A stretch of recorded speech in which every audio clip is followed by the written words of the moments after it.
So I'm going to talk to you a little bit today about what the future might look like in terms of with technology, a bit about the research that Lucy mentioned that we've been doing and kind of leading some of that activity across Europe, and then just maybe pose some challenges for us in palliative care in terms of where the future might take us, if that's okay. I just want to start off by saying that everything we do and that the research team that I work with is driven by the concept of improving patient experience, and been working in this area for a very long period of time and did some pivotal work for the Scottish Government about using patient experience to transform cancer services. So everything that we do is actually about trying to improve that overall experience, improve patient outcomes, and by that we're looking at that totality of experience.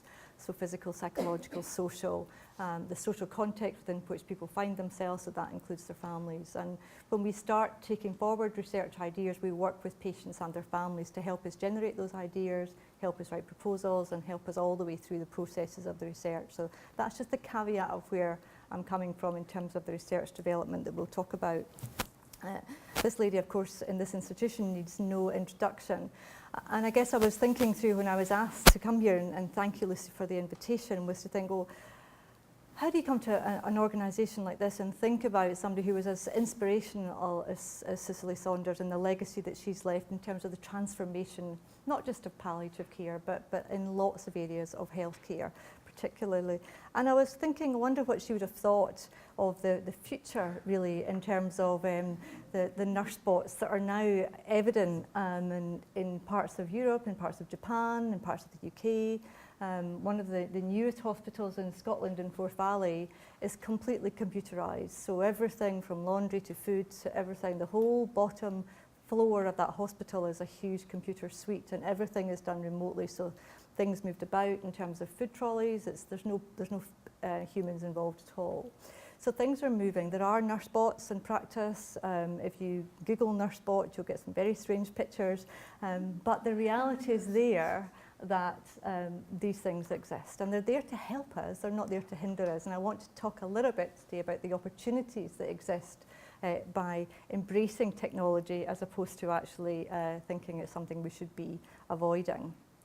Because we can't. The challenge that we have facing us is enormous in terms of the volume of patients, if I think particularly around cancer. The current system of healthcare delivery is not sustainable. We cannot continue to offer best supportive care to patients with cancer in acute hospital settings, which is by and large still what we do today. It just is not possible with the volumes of patients that we're going to be seeing in the future. And we need to think about that whole trajectory of not just patients actually coming in being diagnosed with cancer, but through that whole survivorship period and of course at end of life. The numbers make the current model of service delivery unsustainable. So we've got to think very differently about what we do in the future. This is from some work that I've been doing locally since I've come down to Surrey. So it's not just about cancer care. We have to think about the population as a whole. And cancer is a disease of the elderly. You wouldn't think that if you look at all the publicity material that come out from, dare I say, things like Macmillan, a bit of a heretic, or other posters. It's usually young, bald women or babies, because it's a very emotive thing in terms of generating income. But actually, it's not the reality for cancer. It's a disease of older people. And this is the trajectory. This is Guildford and Waverley. It could be here. It could be Glasgow. It could be anywhere. The trajectory is up. In terms of, if you look out to 2037, that ageing population. And this population is not just going to have cancer, they're going to have multiple long-term conditions, of which cancer will be one. So if we continue to develop a system of healthcare that is silo-based, that is disease-based, then we are really in trouble, because we are not going to be able to manage this population. I've just pulled out some of the data here in terms of looking at issues around dementia and those with life-limiting conditions. I could have put up there COPD, cardiac disease. The trajectory is the same. It's going up. And we have got serious issues in terms of managing this patient population. I'm going to come back to this as we go through the presentation towards the end about some of the things we have to think about shifting away from that disease focus of care to something that's much more based around the patient experience of the consequences of these diagnoses, because that's how we should be thinking about care delivery for the future, in my view. And you can challenge that if you like, that's okay. The other thing that's quite interesting at the moment is, although we're still in this kind of paradigm of thinking in this silo working, it's shifted quite dramatically. If you think that we shifted healthcare in the kind of late 19th, 20th century away from community-based care into these big institutions, which we called hospitals, and managed that situation right through almost the 20th century, and that shift occurred, we're now actively pushing people back out into the community again. The trend is really reversing. How much more care can we deliver in the community? How can we use services very differently? So patients who are in an acute hospital setting will be acutely ill. They will be acutely ill, and the vast majority of care, healthcare, medical care, nursing care, will be delivered in patients' homes or in places close to their home. So we have to think very, very differently about how we're going to educate practitioners of the future in terms of the small numbers of professionals who will be based in the acute setting dealing with very intensively ill patients, to the vast majority of practitioners who will be based in the community looking after the vast majority of individuals. That's the only way this model is going to be sustainable. In order to do that, we've therefore got to think about how do we deliver that point of care? How do we deliver care close to patients' home that is as safe as we want it to be from a patient quality point of view, that we're going to deliver services that are just as safe, that are just as high quality, and that are equitable across the patch in all different parts of the community. And so thinking about point of care testing or near patient testing is becoming really important in terms of enabling us to shift that boundary back out into the community. And you know, it's not hard. How many of you got a smartphone? Just pop your hands up. About 80% of the audience. How many of you use apps? About 90% of the audience. It's here. This is not somewhere in the future. This is today. We're all doing it. We all use it for our banking. We all use it for our social life. We all, you know, how many people are on Facebook or Twitter? Lots, about 65% probably. So you're using technology all the time in terms of our day. In terms of healthcare, again, the technology exists. The mobile technology is there. There are more people in the world who own a smartphone than have access to a clean toilet. And yet we don't think about the need to use these kind of technologies within healthcare. We're being extremely slow in the finance world, in the business world. That just is not the case. They are so far ahead in terms of what they do with that information. How many of you have got a food store card, like a Tesco card or a Waitrose card? They're collecting all of your data all the time. They're processing that data all the time. Why can't we give patients a smart card for their healthcare? What's the problem with that? Suddenly we became very, very concerned about data protection. Oh my, you can't possibly do that. No, you can't. But actually all of your information, Tesco have it, and trust me, they are doing a lot with that. I mean, I did a big bit of work in Dundee before I came down here, and Dundee is a very deprived part of Scotland. So some of the worst deprivation. 30% of children in Dundee live in poverty. It's massive. The age differential between rich and poor is 23 years. There are significant challenges. So we were looking across the whole city about how we could impact on that inequalities, and we were looking at the data available to us to do that. The most sophisticated data around that population was from Tesco. It's quite phenomenal. It's not the health system, it's not anywhere else. They could tell you where the doctor's surgeries were, how much alcohol was being drunk, how many cigarettes were being bought. I mean, it's phenomenal. So think about when we talk about privacy issues and data protection issues, are we really serious? I'm just putting that out there. So technology exists, the ability to connect information exists. Somehow within healthcare, we are extremely resistant to using it to actually improve patient outcomes, and I think that's a major problem. So some of us in this room will remember 1G. Some of us remember having to this big thing that you looked about in terms of actually using some sort of system like this.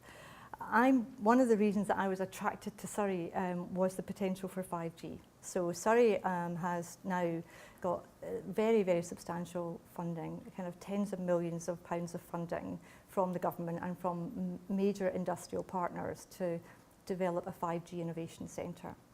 Now, most of us don't quite know the scope of 4G yet from technology, but yet 5G is a blank sheet of paper. So what are we going to do with the 5G? So what we're looking at with the engineers and the space scientists, etc., is how we can use 5G within healthcare.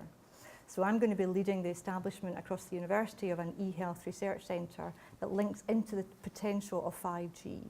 And that's really exciting for somebody like me in terms of what the possibilities could be for our patients, really using that technology. So we've got engineers who are so smart, space scientists, all the rest of it, but actually they're not really aware of what we could do within healthcare. So what we're going to be doing is bringing together professionals, hopefully some of you in this room, industry partners, academic partners, into an e-health predictive centre to see what can we do. We've got a blank sheet of paper. What do you want the technology to do? And trust me, the engineers and the space scientists and the chemical scientists can do it. So the technology is not the problem, it's the limitations of our ideas and the potential to implement that in clinical practice that is holding us back from using this level of technology in the future. And we're going to be linking this, which is another nice thing about being at Surrey University, because we've got quite an experience there of population data management, so taking large data sets in terms of looking at that. And the project I mentioned earlier in Guildford and Waverley is we're looking at all of their over 65, that population over 65, taking all of their data from all the health service providers and social care from this council and mapping that data together, and then thinking how do you use that to predict the development of services that you want on an organisational level, but also how do you use that clinically at a patient level. And 5G will help us do that even more efficiently because of the speed and the broadband and the ability of 5G to deal with very large volumes of data and from multiple data sources. So it's an exciting opportunity ahead. And of course, it's not just about patient outcomes we have to think about. We're working in extremely constrained situations at the moment financially within the NHS. And we're not alone in that. If you talk about health systems across the developed world, it's in the same situation. And some of the work that's been done, this was a work that was done by PwC for the European Commission last year, looked at the socioeconomic benefits of actually introducing technology into healthcare. So we're talking about a 90+ billion reduction in healthcare cost savings. And remember, this is talking about technology that we have today, not the technology that 5G might give us, but actually what we have today, if we could introduce this into the healthcare system. And not only the reductions, but actually changing the dynamics of how health professionals work with patients and what the opportunities are for much more effective team working. And of course, patient outcomes. So for me, it's a no-brainer. We've got the technology, we have it here to use, we're just not actually doing it. We're looking at things, and I'm not going to touch on all of it because I don't have time today, about avatar use within clinical care, about social networking, of course, in clinical care, and using these opportunities to support patients in a way that we just cannot do at the moment because of personnel issues. So Lucy asked me to talk a little bit about the work that we're doing, which is really based on something called ASIMS, which is the Advanced Symptom Management System, which is essentially very, very simple technology. It's a mobile phone that we provide to patients who are receiving chemotherapy. And essentially, it's a very simple system. So you know all of this stuff in terms of cancer symptoms, that multiple problems, some of them life-threatening. We still, in clinical practice, assess them very poorly. It still happens.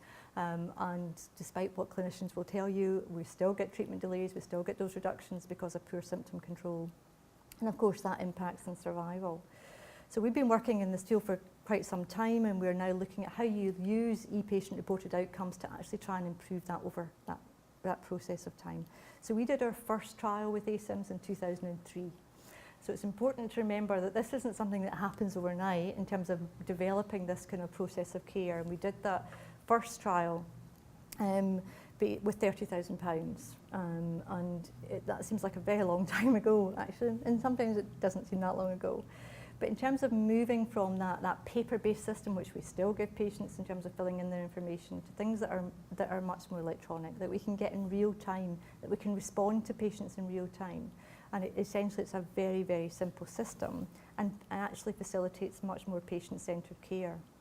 So for patients on chemotherapy, they are given a mobile phone, they record their symptoms into the phone twice a day. That's within the phone, we've built into the phone a risk algorithm. So if patients go above a clinical norm, it generates an alert. That alert goes immediately to the patient's own hospital. They can then call the patient, they can access all the patient information on their own system, and they can deal with the problem immediately in real time. This isn't sophisticated technology. it's available and it's very simple and it works. We also build into the mobile phone system an e-library, so patients have all the information in the system we're developing for the new EU trial. You've got video clips in there, we've got a lot of Macmillan resource in there in terms of patients accessing that. So there's a lot that you can put on that system that patients can access when they want it, and that information is all readily available to them. Patients can see their own graphs, they can see the system, they can see what their recordings are, they can look back to previous recordings, they can see how they're improving. And as I say, the whole point is that we can pick symptoms up early. So the whole intention of this is an anticipatory system, that you're picking up symptoms when they are manageable before you get a red alert. So we have two levels of alert, an amber alert and a red alert. So you don't want patients to have a pyrexia, you don't want patients to have severe vomiting. So you're picking those symptoms up before they become red, and you're dealing with them in a much more anticipatory way to prevent patients entering hospital. So there's a whole issue around anticipatory care. We've also looked at data and say, can we look at much more predictive care? So we've taken a lot of the data we've had from previous studies from patients, we've done some mathematical modelling on that, and then we tested that model with patients, live patients against our model. And what we've shown is that we can predict what symptoms patients are going to get following their chemotherapy. We can say what symptoms they're going to get, how severe they're going to be, how long they're going to last for, and we can then preempt the problems that patients are going to have. Many of you here will know that you can have two patients, identical diagnosis, identical stage, identical treatment, pretty much, depending on the body weight, obviously, but very different symptom profile. And it's actually very hard to predict that at the outset, but we're getting much more sophisticated in terms of how we can do that. And this is an intelligent system, so the more data the patient enters, the more sensitive it is to that individual patient. And that's possible, but we're still not doing that in clinical care. So the challenge for me is, why does that not happen, and what are the issues for that? And there's a bit around this about clinical resistance to change, and some of the issues about, well, we have to see the patient, we have to touch the patient, we have to have hands-on with the patient, and actually it's not true. And without exception, in all the work that we've done, patients have told us that they felt very reassured, just that somebody was looking after them all the time. Now, somebody wasn't. They had a mobile phone, but what they knew was that if they generated an alert, that somebody would respond to that immediately. So it was about that very individualised care that you could deliver to a patient that you cannot do on that kind of mass way that we do it currently. So it's thinking differently about that. And it didn't impede the communication, actually it enhanced it. Patients felt they had a much better rapport with the clinicians because they were looking at the same data. They were using the same information, and clinicians have that information in terms of using it. So I want to know a little bit about what we're doing now using the same system. So I was sitting in my office in 2012 in Dundee, and if you're in an academic institution, every so often your research office will send you these things, and the research office sent through this thing that had come out from Framework 7 from the EU funding body. And this was highly unusual. I've been working in cancer care research for a very long time, and I've had previous EU grants, but I have never seen anything as specific as this within cancer care and supportive care. So I discussed it with the team. We were really busy. I have to say we were really busy. We were heading into a ref submission in terms of a whole lot of other things for our research. And this lands on your desk and you think, you know what, we haven't got time. Working up an EU grant takes about 6 months. You have to find a whole range of collaborators and partners in terms of doing it. So I saw this in August, and the submission date for the outline proposal was October. We had holidays. I was about to go on a trek to Kashmir in terms of working in the Himalayas and doing all stuff with 3 weeks off in September, and you're thinking, this is just not possible. And we had a long discussion in the team and thought, we cannot not do this. This is what we've been doing for the past 10 years. We have to have an opportunity and go for it. And we did, and I have to say we were successful in actually obtaining the grant. So what we've now got from them is, following lots of blood, sweat and tears and a very tight timeline, was this EU-funded grant worth about €6 million. So essentially what we're doing is taking the ASIM system across a number of sites in Europe, looking at patients with breast, colorectal, hematological cancers. We've got 10 European partners and 1 US partner. So you just have to imagine coordinating all of that, trying to do that within a very short space of time is sometimes challenging. So we're looking at a randomized control trial over 1,000 patients. what we hadn't done before within the ASIM studies that we'd done previously was look at the impact. If you assess patient symptoms and monitor them and improve them while they're on chemotherapy, does that have an impact on their overall survival? We believe that it probably does. So what we're doing in this trial is also following patients out for a year following their treatment.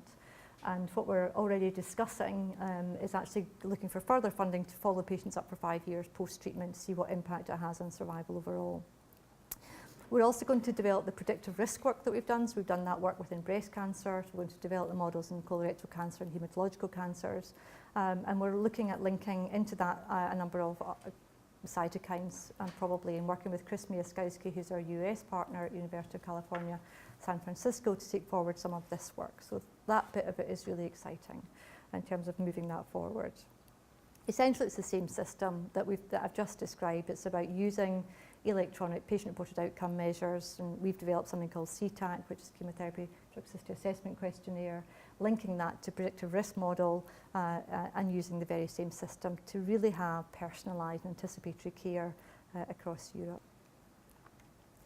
So we're working with 16 clinical sites across Europe. KCH is one of those sites, which is great for us. So it's busy. So not only do we have to do this, we have to translate the system into Greek and to Norwegian and to German. So you can imagine the scale of what we've been doing in this first year. And at 5:30 tonight, Roma Maguire, who's my deputy coordinator on this, is going to be sitting in front of the ethics committee in Edinburgh to get it through ethics. And it's been a massive protocol to write. And we're pretty good at doing ethics submissions now, but this has been a bit of a nightmare, I have to say. So my fingers are crossed for her, 'cause she's there to defend it tonight in Edinburgh. So it's a tough call, but I'm sure we'll do it. I have every faith in her. One of our partners in the study is the European Cancer Patient Coalition, and Kathy Apostolos has been a huge advocate, and Kathy goes everywhere and tells everybody about ASIMS and how we should be using it. And so I just wanted to say that if I bring us back really to where I started about the patient experience, this is what this is all about, with Kathy's support and with what we want to do. I'm absolutely sure we can. So the last couple of minutes, I just want to talk about what we do. Now, you guys know this much, much better than I do. So in cancer care, actually doing what we're doing for patients in cancer who get chemotherapy, have their symptom profile, get a bit better, get more chemotherapy, have their symptoms get a bit better. It's cyclical. We can actually manage that trajectory of symptoms reasonably well. We know it's pretty well defined. Palliative care is a lot more difficult. So we have done some work in palliative care. We use the MRC framework for complex interventions as we develop our studies. So the very early phases are qualitative work. Level 4 is the RCT, level 5 is implementation, etc. So we've done phase 1 and 2 in palliative care for patients not just with cancer but other life-limiting conditions as well. And you know it's much more difficult to determine that palliative care process for that patient population. And so it's a different issue. So patients on the chemotherapy system are using it through their chemotherapy. For these patients, they're using it on a longer term basis in terms of using it every day, and a different symptom profile that we're checking and different parameters. In the first study, first 2 studies that we did, we looked at some of the outcomes. What we picked up weren't in so much patient distress towards the end of life, but actually was carer distress. So I'm convinced that if we do further work in palliative care, we have to link into that some carer reported outcome measures, because many of you will know that you get that blip towards end of life within the last 48 hours that carers really feel we can't cope, and that initiates an intervention that perhaps if carers had had more support, we could have prevented some of that. So it's about thinking about how we think about carer distress as well as patient distress within that profile. And I was looking in preparation for this about what's happening in palliative care and how much is going on, and there's a systematic review that's come out very recently this year actually about the effectiveness of e-health interventions within palliative care, and actually it's not good reading. So what they identified were at the end 17 papers, right? That's not a lot, particularly when you think about the burgeoning literature around e-health. It's pretty massive. The studies they identified were predominantly qualitative, very early stage studies, no trials, no intervention studies, and I hold my hand up, one of our papers was in that 17, which was the preliminary phase 1 work that we did in palliative care, which we looked at patient and clinicians' views. So it was a qualitative paper because it was that part of the process. but that was indicative of the other papers that they reviewed. So there is a big challenge in palliative care. There's a huge opportunity to think that we could do things within this area. And actually it's desperately needed. So if we think about that, this is 2008 data, it could be 2012, it would be nearly 40 million. The challenges are enormous in terms of long-term condition management. How do you actually think about the global impact of this, and how within palliative care that we need to think about the delivery of care and support to a population that is really going to be very challenging in the future. We can't keep thinking about doing more of the same. We've really got to think very differently about how we shift our own thinking. One of the things that Roma and I are looking at now, because of a number of challenges we've experienced in terms of trying to implement technology into healthcare, is the clinical resistance to that level of change and that level of shift in giving. It's almost like giving patients the responsibility is a really tough thing for clinicians to get their head around. And actually the use of technology, is the barriers that exist within the NHS are quite phenomenal, but we've got to think very differently. We can't continue to do this. It's in all our interests, right, to change something. Doesn't matter if you're in your 20s in the audience or some of you a bit older like I am, it's our future. So we've got to think differently. We are going to be living with multiple comorbid conditions. We need to think differently about how we want to be managed and how we want our families to be managed in the future. And I don't want to be going to a cardiac clinic and going to a diabetes clinic and going to a cancer clinic. I want somebody to look at me as an individual, look at me as a person and how those things affect me as an individual. And that's kind of what we've been trying to do now in the next phase of ACIN's development. We've done some preliminary work in a health board in Scotland, surveying all of their patients who've got 2 or more long-term conditions, to see how do we look at the patient experience and develop a single system that actually addresses those patient needs and supports patients to remain at home much more than they are at moments. We're not developing something for COPD or heart failure or something else, but one system that deals with patient experience, that of course looks at the biochemical factors, of course looks at the physical parameters of illness, whether it's looking at weight gain for heart failure or whether it's looking at glucose testing for diabetes, but putting it into the single system and using one system to support patients to do that. So for me, technology is all about improving patient experience, and it's just about actually believing in people that have an opportunity to take something forward. And we've all got good ideas, but somehow we have to get them into clinical practice much more effectively, because this is the future. This is, whether we're working in palliative care or whether we're working in an EICU, the future is technology, and it's inpatient. So I'm talking about embedded technology for patients, it's near patient testing. This is where the future is, and somehow we have to embrace that and move forward with it. Thank you very much.